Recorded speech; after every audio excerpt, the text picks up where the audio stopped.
Salam sejahtera. Okay, kita akan lihat semula sebahagian daripada nota untuk osilator yang belum kita sentuh sebelum ni. Tapi sebelum kita boleh teruskan mengenai perbincangan feedback, kita lihat balik requirements of an oscillator circuit. Kita ada 3 parts that makes up the basic oscillator circuit, which is the amplifier, feedback and frequency generator circuit. We have the amplifier, feedback and frequency generator circuit. Amplifier is used to amplify the signal, which is fed back from the output. And this is because an oscillator does not have an input and it only takes the output to become the input. Frequency generator circuit is the circuit that generates the oscillating signal. Bahagian yang menghasilkan isyarat yang berayun, atau dalam kes kebanyakan osilator menghasilkan isyarat sinusoidal.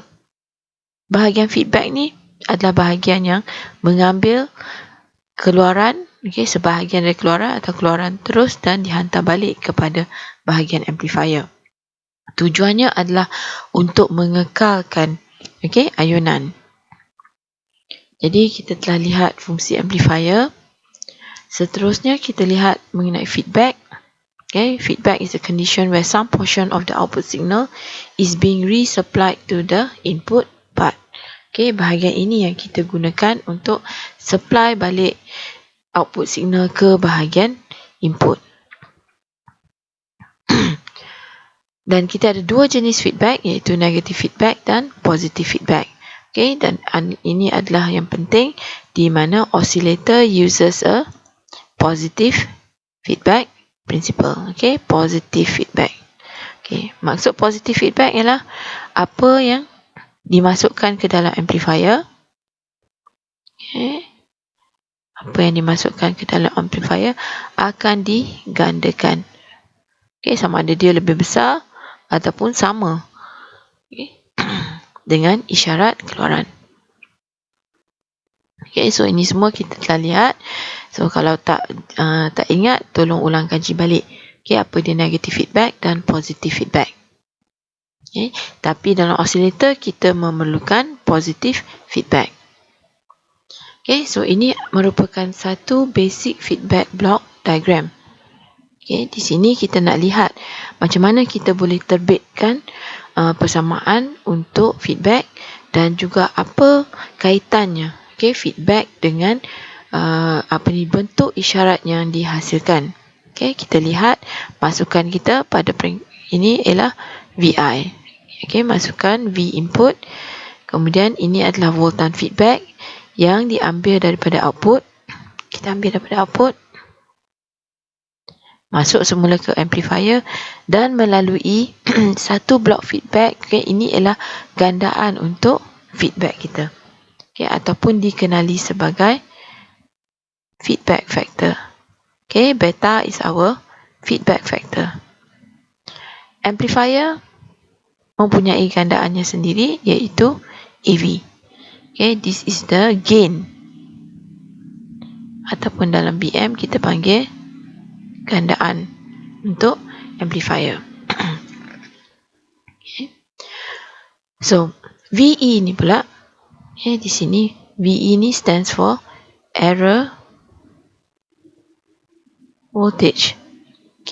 So dalam kes ni kerana ia merupakan positive feedback, maka VE ni merupakan hasil tambah VI tambah dengan VF. Kalau negative feedback, ia akan jadi VI tolak dengan VF. Lepas tu kita lihat pula di Vout. Kita lihat di bahagian VF. VF merupakan Vout darab dengan feedback factor. VF adalah Vout darab dengan feedback factor. Dan juga Vout pula, kalau kita lihat pada Vout, V out merupakan VE darab dengan gandaan pada amplifier. So, VE darab dengan AV. Okay, so kita akan ada satu persamaan, dua persamaan, dan ini merupakan persamaan yang ketiga. Okay. And then kita cuba gantikan. Okay, kita cuba nak simplify kan, dan kita nak hapuskan sebutan dalam V out. Okay, kita nak hapuskan sebutan V out ni. Okay, kita nak tinggalkan hanya VF saja. So, daripada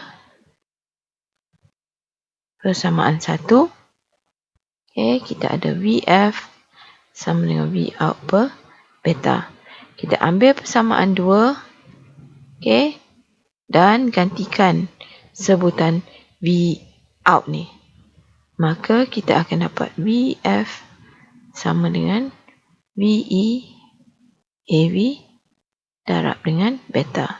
Okay, yang dalam kurungan ni daripada persamaan yang kedua, iaitu V out sama dengan VE AV. Kita ambil ni, persamaan 2 ni kita gantikan dalam persamaan yang pertama. Okay, so dalam VF kita ada sebutannya dalam VE, AV dan beta sahaja. Okay.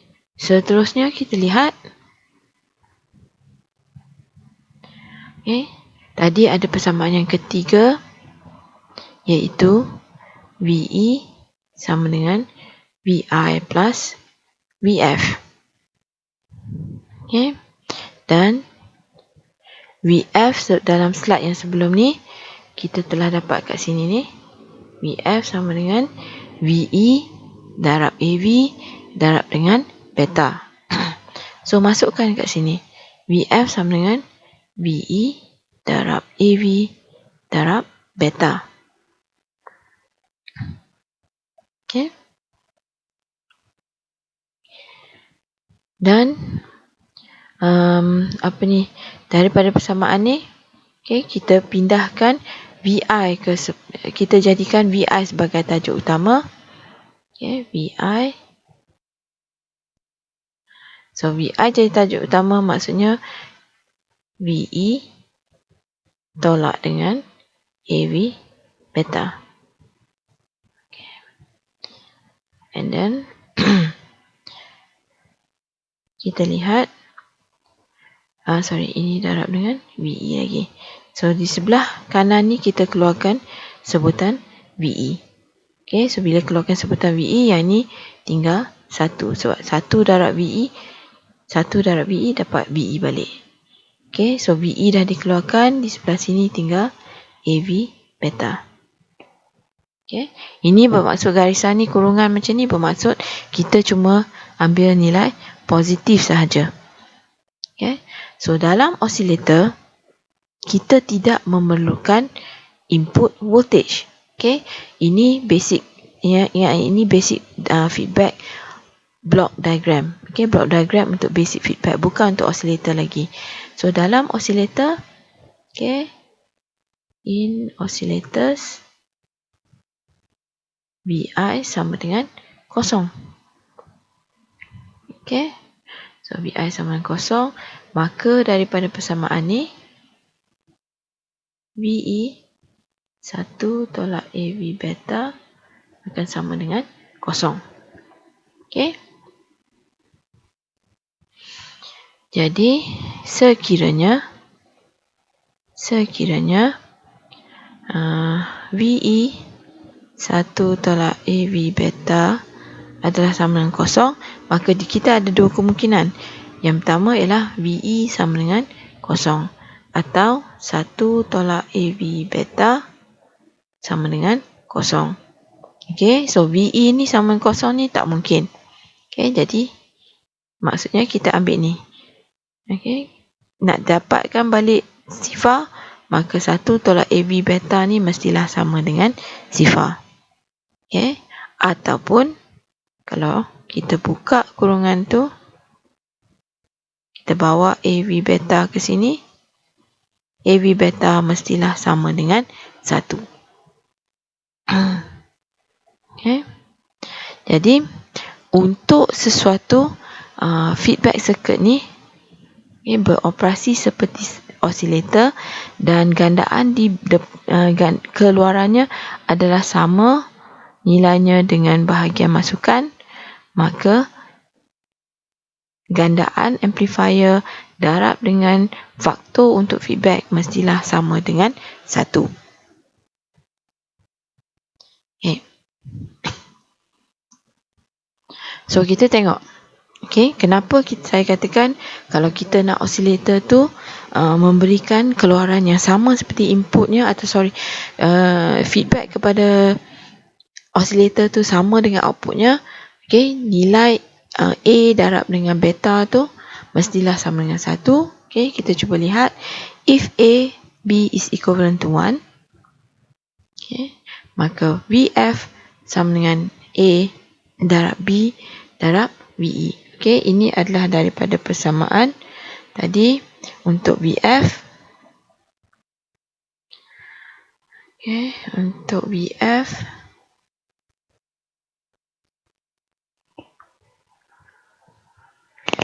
okay, tadi kita buktikan, cuba tengok balik. VF adalah sama dengan beta Vout.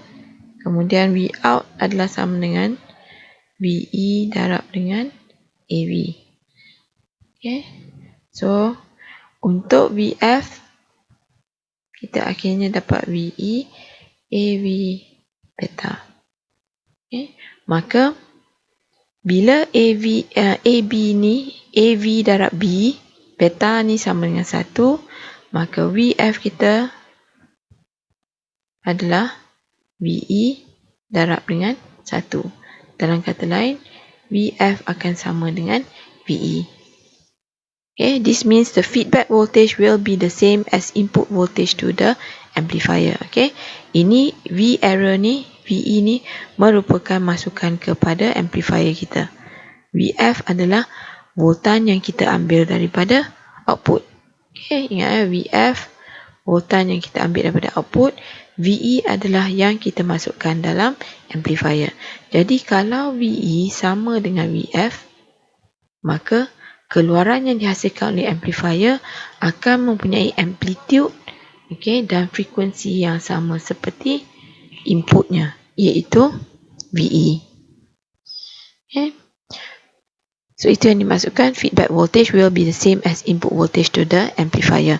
Dalam keadaan ini, osilator akan berfungsi pada keadaan yang paling optimum dan menghasilkan satu isyarat yang akan terus berayun atau will keep oscillating. Okay. So kita tengok keluaran di bawah ni. Ini adalah keluaran osilator dengan gandaan A darab dengan beta sama dengan 1. Apa berlaku jika nilai A dengan beta ni kurang daripada 1? Contohnya, jika nilai AB sama dengan 0.5, okay, kurang daripada 1, jadi daripada persamaan VF sama dengan AV beta VE. Okay, kalau AV beta sama dengan 0.5, maka VF adalah 0.5 darab dengan VE.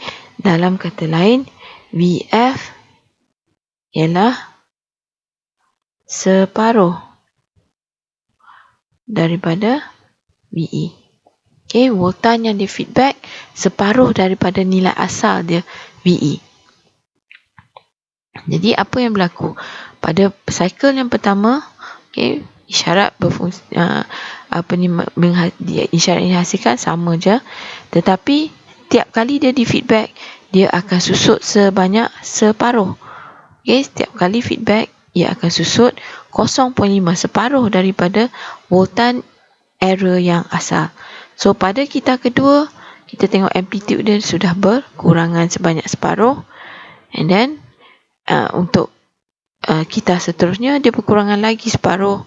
Okay, lagi separuh sehinggalah dia boleh susut menjadi kosong. Okay, so, in this condition, apabila gandaan amplifier darab dengan faktor feedback, adalah kurang daripada 1, the output voltage will decrease. Dia akan berkurangan dan akhirnya kita gunakan dulu hari tu satu istilah decay, atau disperse in a few cycles because the feedback voltage is not large enough to sustain the output voltage. Tiap kali dia ulang voltan tu dikurangkan sebanyak separuh kali ganda. Apa pula berlaku jika faktor A darab dengan B ni adalah lebih daripada 1? Contohnya apabila AB sama dengan 2. VF adalah AV beta darab dengan VE. So kalau AV beta ni sama dengan 2, maka kita akan dapat voltan feedback kita VF ialah 2 kali voltan error. So pada setiap kali isyarat ni di feedback semula kepada lita, ia akan digandakan sebanyak 2 kali ganda. This means the feedback voltage will be greater than the input voltage to the amplifier. And in this condition, the output voltage will be increased. Kalau tadi semasa A darab beta tu kurang dari 1, isyarat tu akan menyusut sebanyak separuh. Di sini dalam kita yang pertama, dia bergerak secara normal. Bila dia di feedback untuk round yang kedua, isyarat akan digandakan sebanyak 2 kali. And then round ketiga digandakan lagi. Dan akhirnya dia akan terus digandakan sampai satu tempat, sampai satu peringkat. Sebab komponen tu ada mempunyai had yang tertentu, maka kita akan dapat isyarat yang distorted. Dia tak akan capai sampai maksimum. Dan akhirnya ia akan cut off. Kalau terlalu besar, dia akan cut off. So ini menunjukkan bahawa faktor gandaan dan feedback factor ni memainkan peranan yang sangat penting untuk memastikan oscillation tu sama ada kekal pada keadaan yang asal, dan sentiasa digandakan. Feedback factor dan juga amplifier gain. So bahagian frequency generator circuit saya telah bincangkan. Dan kita juga telah lihat jenis-jenis oscillator Hartley, Colpitts, Armstrong dan Crystal. So sekarang ni saya nak teruskan dengan perbincangan mengenai oscillator jenis audio frequency atau juga dikenali sebagai RC oscillator.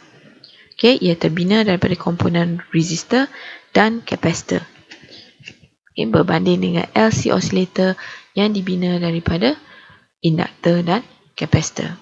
So dalam chapter ni dalam subtopik ni kita cuma hanya akan membincangkan satu jenis oscillator untuk RC oscillator, dikenali sebagai phase shift oscillator. Oscillator anjakan fasa. So phase shift oscillator binaannya terdiri daripada satu amplifier dan satu feedback channel. Bahagian feedback channel ni ialah bahagian ni. Dan di dalam ni kita ada 3 lita RC. 3 set lita RC. Ini set yang pertama, set yang kedua dan set yang ketiga. Dia boleh ada lebih daripada 3 set pun. Tak semestinya ada 3 sahaja. Dan cuba lihat, ini simbol amplifier.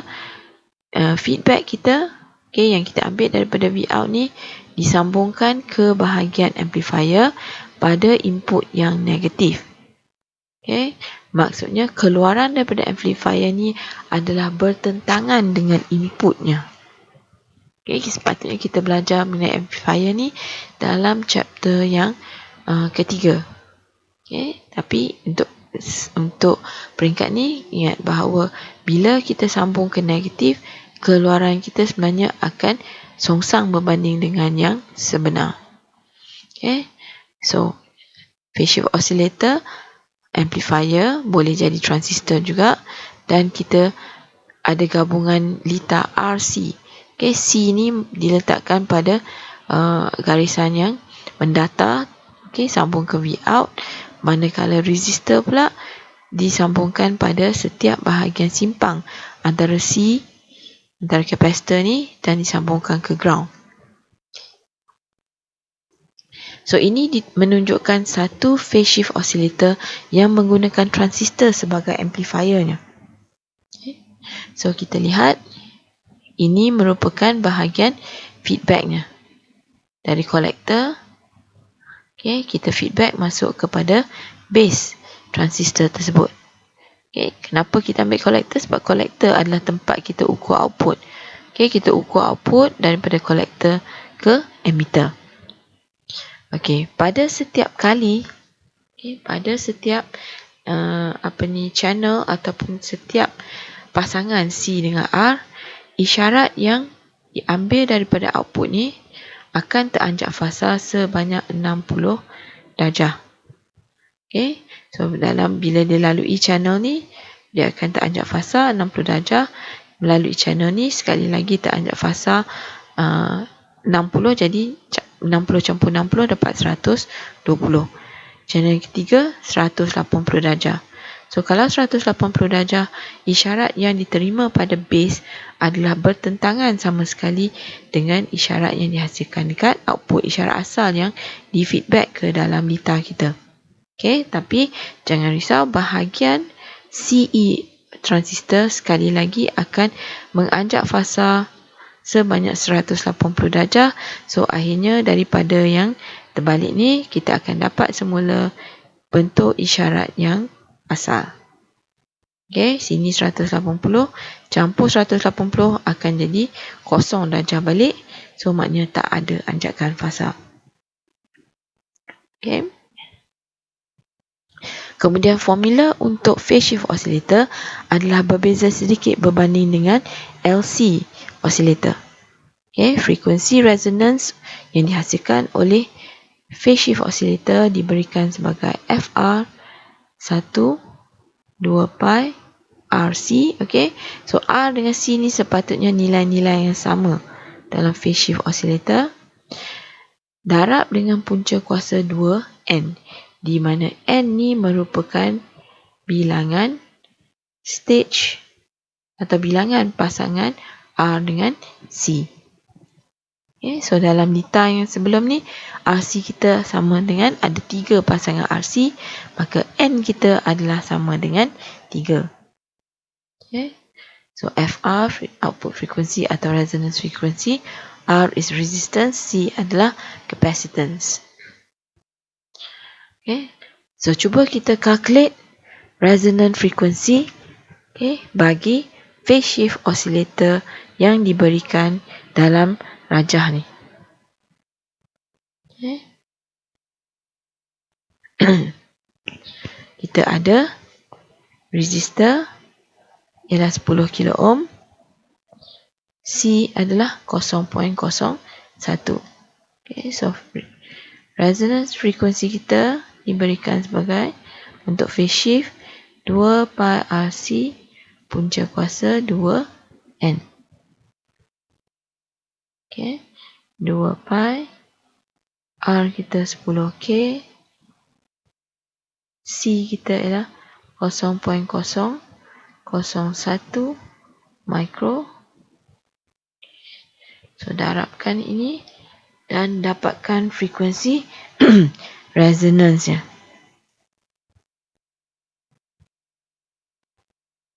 Okay, so dapatkan kiraannya dan dapatkan nilainya dalam Hertz. Okay.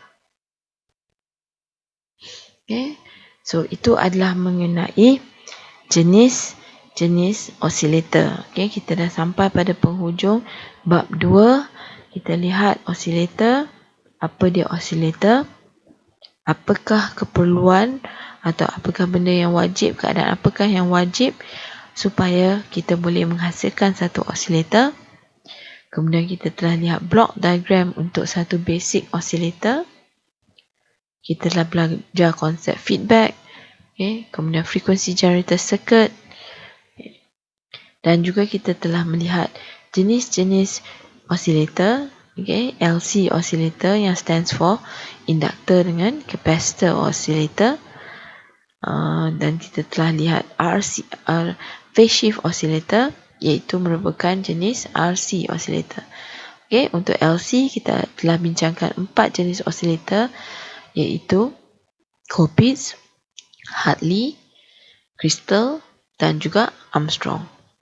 Okay, so sebelum saya akhiri kuliah untuk hari ini, kita akan lihat beberapa soalan. Okay, hari itu saya skip. Kita akan lihat beberapa soalan. Okay, untuk soalan ini kita telah lihat.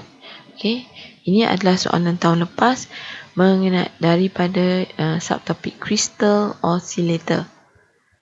Okay, crystal oscillator. So, crystal oscillator merupakan sejenis oscillator jenis LC. Maka formula untuk resonance frequency apa jenis LC pun diberikan sebagai 2π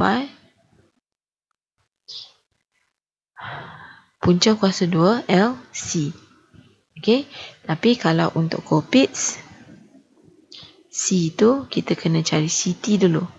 CT diberi sebagai C1 darab C2 per C1 plus C2. Okay, C1 C2 ni merujuk kepada kapasitor di dalam litar tangki. Ini untuk Colpitts. C Colpitts.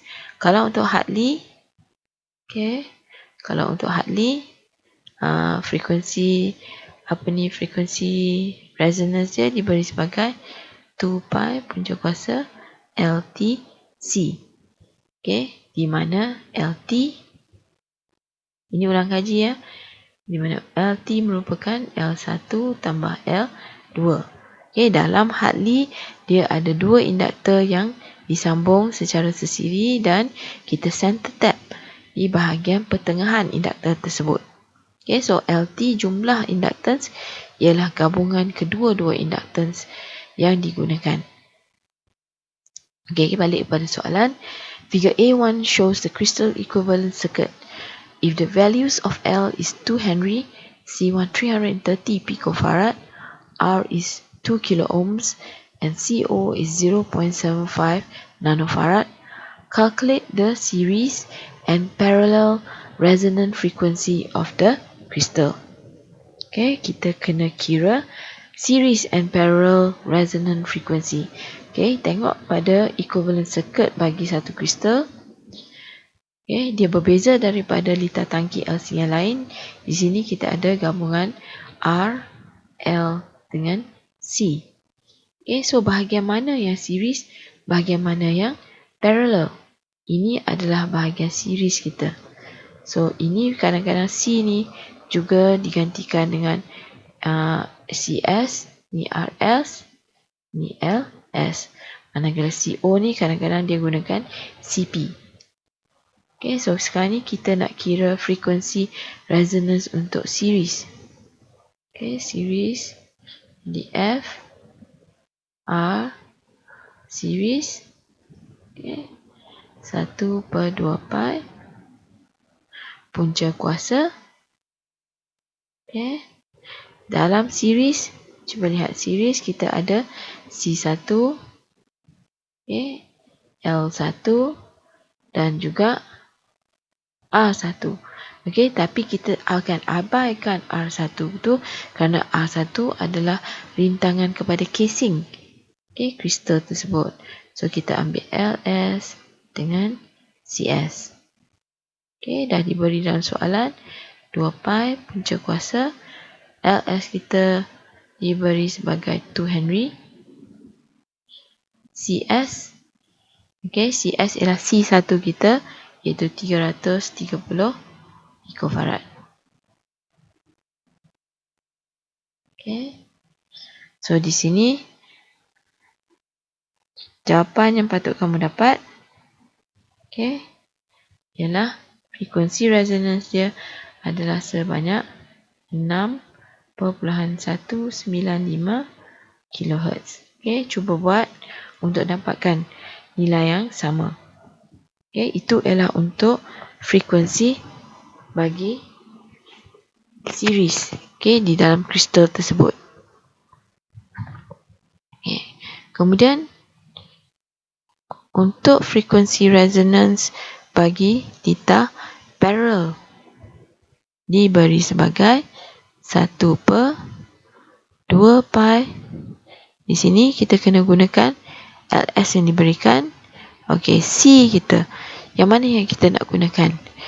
Okey, kalau kamu tulis C kosong atau CP, salah. Okey, kerana sekarang ni kapasitor tu, okay, cuba lihat dalam litar ni. Kapasitor ni sekarang ni, ni adalah litar tangki kita. Okey. Kapasitor adalah dalam bentuk sesiri. Okey. Sebab kita kena ambil kira CP ni juga. Kalau tadi kita cuma ambil yang bahagian series, bahagian sini je. Okay, tapi sekarang ni kita nak parallel, maka parallel ni dia kedua-dua, atas dengan bawah. Okay, selagi sekali resistance ni kita boleh abaikan. Okay, so dengan CT diberikan sebagai CS darab dengan CP bahagi CS plus CP. Okay, dapatkan nilai ni dulu, kemudian baru gantikan ke dalam persamaan untuk mencari frekuensi resonance parallel. Okay, cuba buat dan dapatkan jawapannya untuk nilai frekuensi resonance parallel. Okay.